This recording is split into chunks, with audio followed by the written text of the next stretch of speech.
हरि ओम। वनिनो भवन्तु शं नो। अयोध्या स्थित कालकुलालय में आप सभी बंधु बांधवों का हार्दिक अभिनंदन है। आज हम जो भी दैवीय वनस्पतियां हैं, पेड़ पौधे हैं और नौ ग्रहों से संबंधित हैं, नक्षत्रों से संबंधित हैं तथा आध्यात्मिक रूप से हमारे लिए औषधि का कार्य करते हैं, उनके प्रति भारतीय सनातन संस्कृति में कैसे हम पूज्य पूजक भाव से संबलित हैं और उनकी भी हम आराधना करते हैं, उनका पूजन करते हैं।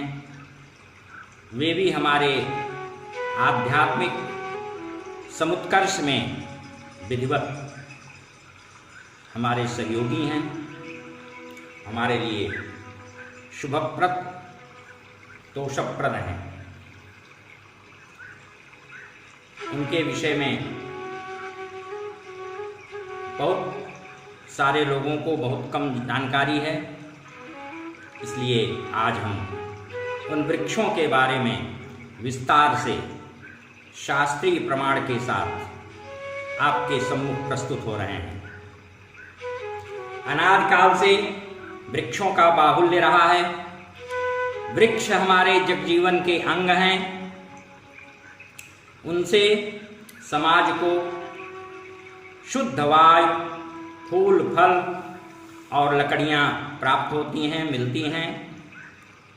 पहले सुस्वादु स्वास्थ्यवर्धक निर्दोष भोजन भी पेड़ों की लकड़ियों पर ही बनाया जाता था। कागज के स्थान पर प्रयुक्त होने वाले भोजपत्र एवं ताड़पत्र भी वृक्षों से ही मिलते थे। वनवासी साधक बटुक भोजपत्र के परिधान भी पहनते थे, इसलिए वैदिक ऋचाओं में भी वृक्षों की स्तुति श्लाघा की गई। मधुमान्नो वनस्पतिर्मधुमान् अस्तु सूर्यः। वृक्ष वनस्पतियां हमें मधु अर्थात रस प्रदान करें। सात्विक भोज्य पदार्थ जिसको हम हविष्यान्न कहते हैं, सावा, चावल, यव, कंद मूल फलादि औषधियां भी वृक्षों से ही प्राप्त होती हैं। अथर्व वेदोक्त मंत्र इसका प्रमाण है। शिवौतेस्तां व्रीहि यवावबला सावदो मधौ एतौ यक्ष्मं विबाधेते एतौ मुच्यतो अन्हसः। 2:2:18। यव और चावल हमारे लिए पुष्टिदायक हों। उक्त दोनों अन्न यक्ष्मा रोग के नाशक हैं और देवान्न हवनान्न होने के कारण पाप कीटाणु नाशक भी हैं। इसलिए हवन में ये दोनों अन्न प्रयुक्त किए जाते हैं। ऋग्वेदीय ऋषि प्रार्थना कर रहे हैं, वनिनो भवन्तु शं नो। 7:35-5। वृक्ष हमारे लिए शांतिकारक है। ब्राह्मण ग्रंथों एवं उपनिषदों में, आरण्यकों में भी वृक्षों की समिधा को यज्ञों का जीवन कहा गया है। संपूर्ण निगमागम प्रकृति पर्यावरण के वर्णनों से समादृत है, समृद्ध है। वटवृक्ष, गूलर, पीपल, पाकड़ को ही प्लक्ष भी कहते हैं। इनको सूर्य की रश्मियों का घर भी कहा गया है। ये सभी वृक्ष ऑक्सीजन के महत्वपूर्ण स्रोत हैं। इसलिए श्रीमद् भगवत गीता में श्री कृष्ण ने अपने मुखारविंद से कहा है कि अश्वत्थः सर्ववृक्षाणाम अस्तु। उन्होंने पीपल को निज स्वरूप बतलाया है। भौतिक स्वास्थ्य विज्ञान की दृष्टि से भी पीपल बहुत ही महत्वपूर्ण है। इसमें जीवन रक्षक औषधीय गुण भी विद्यमान हैं। ये ऑक्सीजन के बहुत ही महत्वपूर्ण स्रोत हैं। शतपथ ब्राह्मण कदम्ब सहित इन वृक्षों को अप्सराओं एवं गंधर्वों का गृह कहता है। एते वै गंधर्वाप्सरसां गृहा। यक्षों यक्षिणियों और दक्षिणामूर्ति शिव की साधना वटवृक्ष के अधा मूल में अर्थात उसके नीचे बैठकर करने का विधान है। दत्त भगवान की भी आराधना, उनका पुरस्चरण गूलर के वृक्ष के नीचे करना सिद्धिप्रद होता है। गूलर को ही संस्कृत में औदुंबर कहा गया है। भगवान बुद्ध को भी पीपल वृक्ष के नीचे ही ज्ञान मिला था, इसलिए इसे बोधि वृक्ष भी कहते हैं। तुलसी और पीपल से वातावरण भी शुद्ध होता है। वृक्ष रूप में ये हमारे पूज्य देवता तुल्य हैं। हमें नवग्रह और नक्षत्रों की समिधाएं भी इन्हीं वृक्षों से प्राप्त होती हैं। सूर्य की मदार, चंद्रमा का पलाश, मंगल का खैर, बुध का अपामार्ग, बृहस्पति का पीपल, शुक्र का गूलर, शनि का शमी, राहु का दूर्वा और केतु का कुशा। इसी कुशा को दर्भ भी कहा जाता है। उक्त ये औषधीय वनस्पतियां दैवीय गुणों से महिमा मंडित हैं। बौद्धों के पाल ग्रंथों में तो सुस्पष्ट रूप से वृक्षों को काटने का निषेध ही किया गया है। काटने पर प्रायश्चित बताया गया है। विनय पिटक में तो कहा ही है, भगवान बुद्ध को पीपल के वृक्ष के नीचे ही ज्ञानोपलब्धि हुई थी, इसलिए इसे बोधि वृक्ष कहा जाता है। अपनी औषधीय महत्ता के लिए पीपल और तुलसी दोनों विश्वविख्यात हैं। विज्ञान भी इनके औषधीय रोगनाशक और प्रतिरोधक क्षमता वर्धक तथा पर्यावरण शुद्धि में सर्वसामर्थ्यवान स्वीकार करता है। शारदा तिलक, गौतमी तंत्र, महाभारत, आश्वमेधिक पर्व, वैष्णव धर्म पर्व, बृहद गौतम स्मृति, पद्म पुराण के क्रिया योग सार के 13वें अध्याय में और अग्नि पुराण आदि में भी पूजा के निमित्त पुष्पों के विषय में विस्तार से वर्णन मिलता है। यहाँ सभी सुगंधित सुमनों में लक्ष्मी का वास होना बताया गया है। इसलिए फूलों के पैर से रौंदने या दबाना, उन्हें कुचलना, यह मना किया गया है। ऐसा नहीं करना चाहिए। पुष्पों को समर्पित करने से देवता प्रमन प्रसन्न होते हैं, क्योंकि देवता सुगंध से ही संतुष्ट होते हैं और गंधक ग्रहण करते हैं। इनकी प्रसन्नता हेतु पुष्पार्चन महत्वपूर्ण होता है। कोई भी पूजा पाठ, कर्मकांड, मंगल कार्य, साधना आदि हेतु पुष्प दिव्योपचार के उत्तम साधन है। भाव से एक ही पुष्प समर्पित करने से भक्ति भक्त और भगवान तीनों सुवासित हो जाते हैं। सारे पुष्प पौधों से ही प्राप्त होते हैं। ज्योतिष के अनुसार 9 ग्रहों और सभी नक्षत्रों की वनस्पतियां एवं समिधाएं पौधों से ही, पेड़ों से ही, वृक्षों से ही मिलती हैं। जो जातक यानी व्यक्ति जिस नक्षत्र में पैदा हुआ हो, उससे संबंधित वृक्षों को उसे लगाने, रोपित करने से उसका शुभ मंगल होता है। भूल कर भी उसे अपने नक्षत्र से संबंधित वृक्ष को कभी भी काटना नहीं चाहिए, नहीं तो वह दोष का भागी बनता है। ऐसे ही जिसकी जो राशीष हो उसे भी उस पौधे को रोपित करना चाहिए, कभी भी काटना नहीं चाहिए। यदि काटने की कोई बहुत बड़ी व्यवस्था हो तो पहले कहीं सुरक्षित स्थल पर उसके बदले एक वृक्षारोपण करने के पश्चात ही उसे काटें और रोपित वृक्ष की सुरक्षा सेवा नित्य करते रहें। ज्योतिष एवं तंत्र ग्रंथों तथा पुराणों में 9 ग्रहों की अलग अलग वनस्पतियों का अभी मैंने पूर्व में उल्लेख किया। इनका अच्छी तरह से निर्देश प्राप्त होता है शास्त्रों में, जैसा कि पहले स्पष्ट किया जा चुका है। सनातन धर्म के सभी मतों, पंथों एवं संप्रदायों ने पौधों के प्रति पूज्य पूजक देव भाव बुद्धि हमेशा अभिव्यक्त किया है, रखा है। पवित्र पर्यावरण की प्रचुर प्रभाव कर प्रतिष्ठापना की है।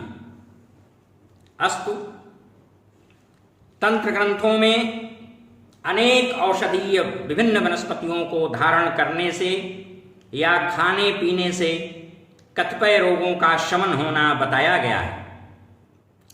कुछ वनस्पतियां संतान प्रदाता भी हैं, संतानप्रद भी हैं तथा ग्रह भूत प्रेतादिक बाधा निवारक भी कही गई हैं।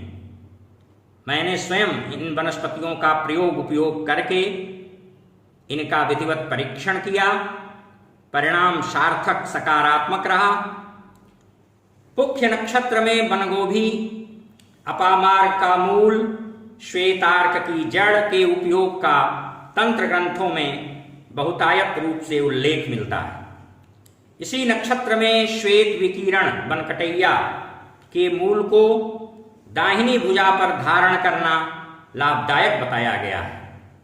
रविवार को मधुयष्ट की जड़ पुख्य नक्षत्र में उखाड़कर यानी रवि पुख्य में उसे उत्पाटित करें और उसका पूजन करके उसे धारण करने से सभा स्तंभित होती है।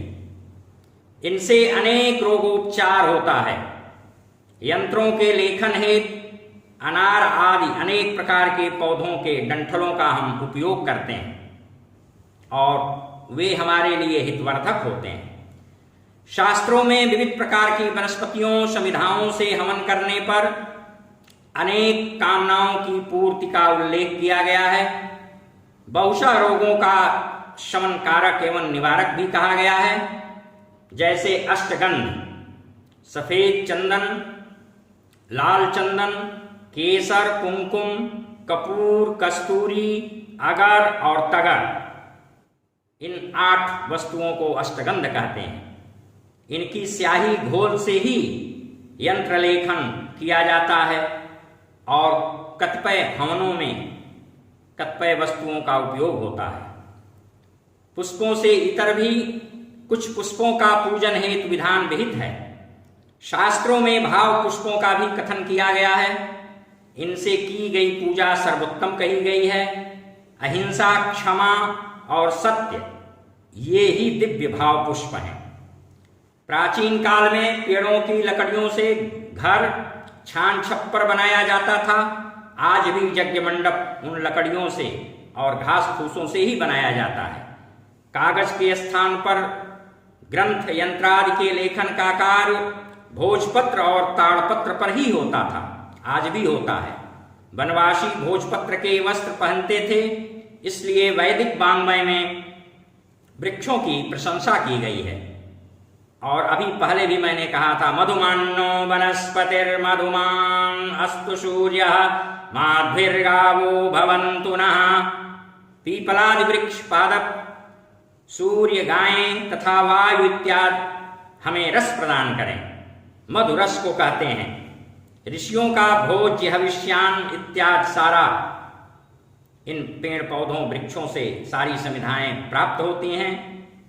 अथर्ववेदीय ऋचा है, शिवौ तेस्ताम व्रीहि। अभी पूर्व में मैं कह चुका हूं, जौ चावल हमारे लिए पुष्टिदायक हों और रोग शामक हों, पापनाशक हों।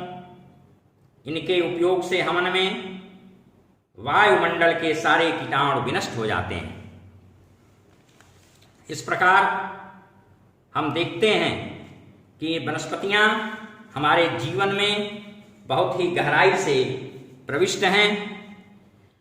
बृहन्नारदीय पुराण का पूर्व भाग द्वितीय पाद के त्रिस्कंध ज्योतिष के संहिता प्रकरण में नक्षत्रों से वृक्षों की उत्पत्ति का वर्णन उपलब्ध होता है। जितने भी वृक्ष अर्थात श्रेष्ठ वृक्ष हैं, उनकी उत्पत्ति अश्विनी नक्षत्र से हुई है। भरणी से यमक जुड़े हुए 2 वृक्ष, कृत्तिका से उदुम्बर यानी गूलर, रोहिणी से जामुन, मृगशिरा से खैर, आर्द्रा से काली पाकर, पुनर्वस से बांस, पुख्य से पीपल। इसलिए गुरुपुख्य नक्षत्र का विशेष महत्व होता है। पीपल वृक्ष बृहस्पति की समिधा है।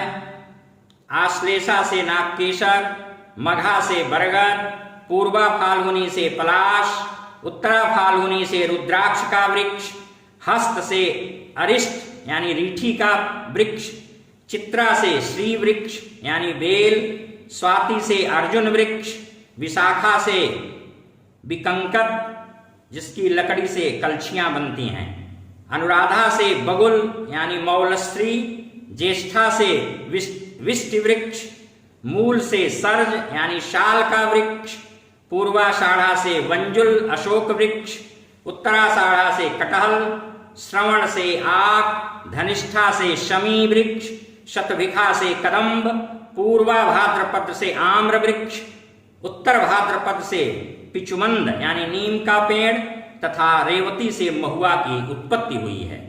इस प्रकार नक्षत्र संबंधी ये वृक्ष कहे गए हैं।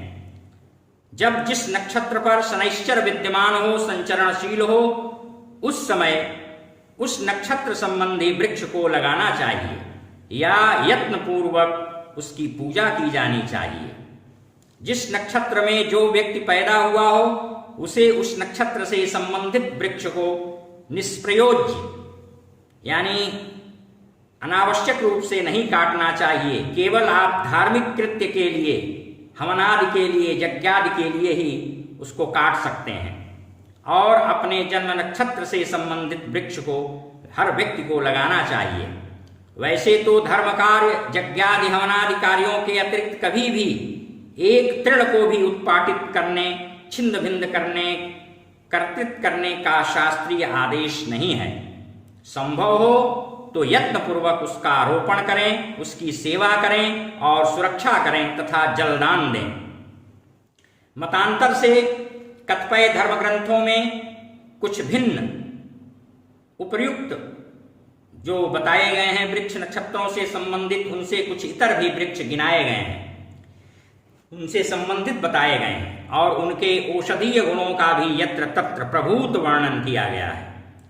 ज्योतिष विज्ञान की मान्यता है कि मानव का भाग्य पक्ष ग्रहों की गति से तथा कर्म पक्ष 27 नक्षत्रों से प्रभावित होता है।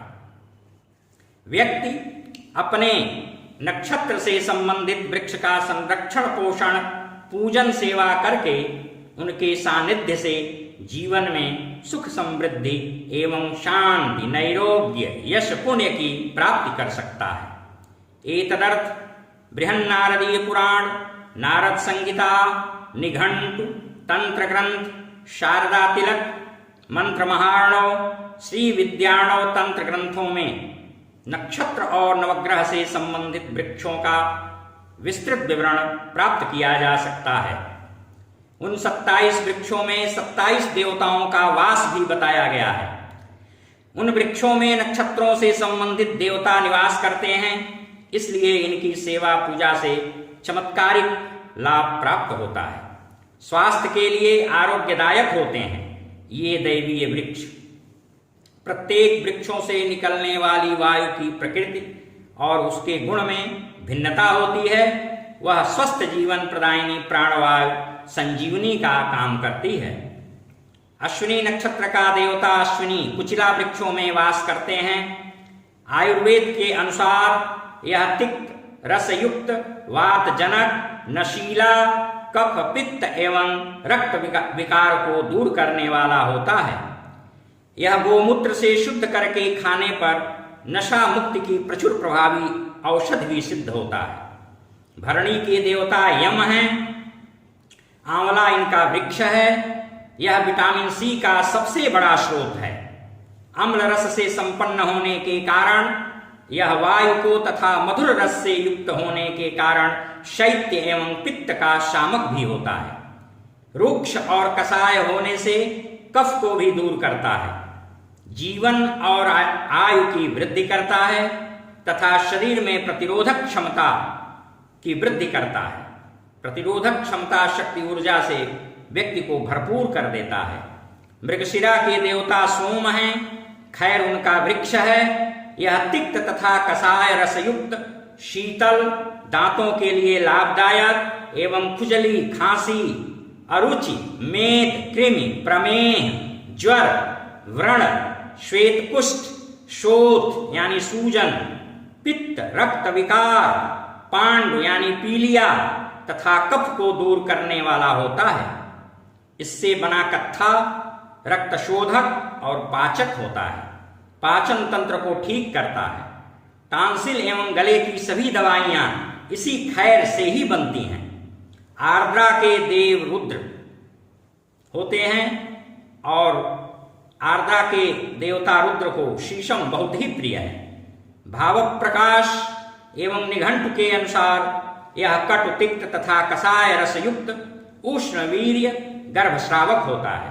शोथ मेद कुष्ठ वमन कृमि वस्ति संबंधी रोग रक्त विकार एवं कफ तथा कैंसर का नाशक एवं वीर्य को गाढ़ा करता है। इससे पौरुष पुष्ट होता है। गांठ के दर्दों में भी यह बहुत ही लाभदायक है। बांस पुनर्वसु नक्षत्र का वृक्ष है। अदिति इसके देवता हैं। बांस सारक शीतवीर्य स्वादिष्ट कषाय वास्ति शोधक कफ पित्तनाशक कुष्ठ रक्त विकार व्रण यानी घाव तथा ऐसा घाव जो बहुत दिन से हो गया हो ठीक न होता हो तथा शोथ को दूर करने वाला सिद्ध होता है। पीपल बृहस्पति की सविधा है और पुख्य नक्षत्र का वृक्ष है। पीपल पर्यावरण प्रदूषण मुक्ति का सर्वश्रेष्ठ साधन है। यह कषाय वर्ण को उत्तम बनाने वाला एवं योनि शोधक तथा कफ पित्त वर्ण एवं रक्त विकार को दूर करने वाला है। आश्लेषा का वृक्ष नागकेशर है। यह ज्वर खुजली तृषा पसीना वमन दुर्गंध विसर्ग कफ तथा पित्त को दूर करने वाला होता है। नागकेशर का चूर्ण अर्श यानी बवासीर में विशेष करके खूनी बवासीर में बहुत ही लाभदायक होता है। उसकी अचूक औषधि है। मघा के देवता पितर हैं जो कि वरगत पर वास करते हैं। यह शीतल है और शरीर के वर्ण को उत्तम करता है। कफ पित्त व्रण विसर्ग दाह और यौन संबंधी दोषों को दूर करने वाला है। पूर्वा फाल्गुनी नक्षत्र का देवता भग और वृक्ष पलाश है। इसमें जल संग्रह की अद्भुत क्षमता होती है। इसे ही ढाक और छूल भी कहते हैं। इसके पुष्प स्वादिष्ट रक्त विकार मूत्र कृच्छ नाशक शीतल तथा उदर रोग नाशक हैं। उत्तरी फाल्गुनी नक्षत्र का देवता अर्यमा है और नक्षत्र वृक्ष पाकड़ है। हस्त का देवता सविता है। इसका वृक्ष रीठा है। रीठा कपड़े व बाल धोने के काम आता है। इससे स्नान करना बाल धुलना अमित गुणकारी होता है। इसके औषधीय गुण त्रिदोष नाशक हैं और यह ग्रहजन्य पीड़ा बाधा हारक एवं गर्भस्रावक होता है। चित्रा नक्षत्र का देवता त्वष्टा है तथा वृक्ष बेल है। कच्चा बेल आग में पकाकर खाना पेट के लिए बहुत ही लाभदायक होता है। स्वाति का देवता वायु है और वृक्ष अर्जुन है। यह स्त्री रोगों तथा हृदय रोगों में प्रचुर लाभदायक है। विशाखा का देवता इंद्राग्नि और वृक्ष कटाई कहा गया है। इसे चिरचिरी भी कहते हैं। इसके पके फल मधुर रस युक्त तथा सभी दोषों को दूर करने वाले सिद्ध होते हैं। महाभारत के अनुशासन पर्व 58/26-27 में कहा गया है कि अतीतानागते चोभे पितृवंशं च भारत तारयेत् वृक्षरोपी च तस्मात् वृक्षांश्च रोपयेत् तस्य पुत्रा भवन्ते ते पादपानात्र संशयः परलोकगतः स्वर्गं लोकांश्चाप्नोति सोऽव्ययान्। भरतनंदन, वृक्ष लगाने वाला पुरुष अपने मरे हुए पूर्वजों और भविष्य में होने वाली संतानों का तथा पितृकुल का भी उद्धार कर देता है। अतः वृक्ष अवश्य लगाने चाहिए। जो वृक्ष लगाता है उसके लिए ये वृक्ष पुत्र स्वरूप होते हैं। पुत्र रूप ये वृक्ष हैं, इसमें तनिक भी संशय नहीं है। उन्हीं के कारण परलोक में जाने पर उसे स्वर्ग तथा अक्षय लोक की प्राप्ति भी होती है। हरि ओम तत्सत।